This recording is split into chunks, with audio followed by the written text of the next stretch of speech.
Hi, I'm Rhonda Pick, Managing Editor of Pig Health Today. Joining me is Dr. Ashley Johnson. She is a technical services veterinarian with Zoetis. Thank you for joining us. Thank you for having me. We are going to spend a little time talking about a hot topic in the industry right now. Sow mortality has been on the rise. Tell us a little bit more about what is happening there. Yeah, so this is actually a really trending topic, and it's been trending actually for a few years where we've started to see an increase throughout the industry with sow mortality. It's actually reached upwards to about 15% on most sow production systems, which a lot of this is, puzzling veterinarians of why we're seeing this increase and what are some of the things that are causing it. One of the number one things that veterinarians are talking about are pelvic prolapses, lameness in sows, but there's actually a very interesting statistic that 39% of sow mortality is being listed as unknown. And so we're really kind of scratching our heads on why this is happening. Is there something that's a link between all these production systems? And really this is what comes into play of being able to look at these sows every single day and make sure that we're doing the appropriate interventions to make sure that we're reducing the sow mortality, because we are seeing that creep up in the industry.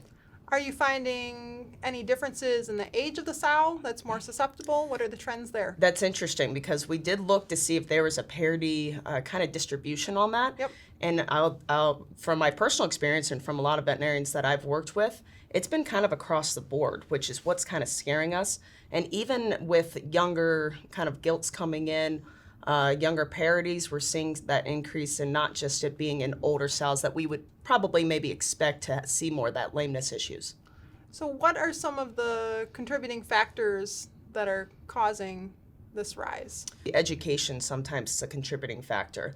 When I go onto sow farms, one of the biggest problems that we have right now that we're faced with is kind of a constant turnover of employees and caretakers. Yep. And it's really difficult right now because what we're seeing is that more and more people are coming onto these farms that didn't grow up in an ag background or didn't grow up on the farm or have a lot of experience with animal handling. And so I think a lot of that is actually just contributed with this shift in the workforce in general. So maybe we're taking some things for granted as far as knowledge base? Correct. I think sometimes it's an education factor of making sure that we're not just giving somebody a protocol that would be the correct protocol, but for them to understand when to use that protocol, have early intervention, how to recognize it. What areas related to gestating sows have the greatest opportunities for improvement? For gestating sows, a lot of times we see big time with lameness. Mm-hmm. So there are a lot more pressures for us to go from essentially stalls into pen. Group housing. And so that, once again, it's another teaching factor of how to handle these animals. How to group them appropriately, because now they're in a pen where that gestation pen essentially does create a different group dynamic. And so that has kind of seen a little bit of an increase with especially lameness factors, because sows very much like a lot of animals have a pecking order. And so establishing that group dynamic is really important. It's just a shift of what's happening in the industry and then having the appropriate education for those caretakers.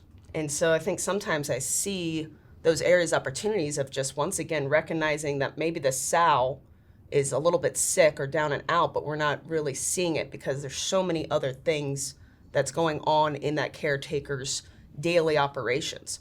So if we can just tweak essentially the way that caretakers are looking every single day and essentially what they're going through, that's going to actually make a change and have that area of opportunity of not just skipping over that sow that might need a little bit of extra help.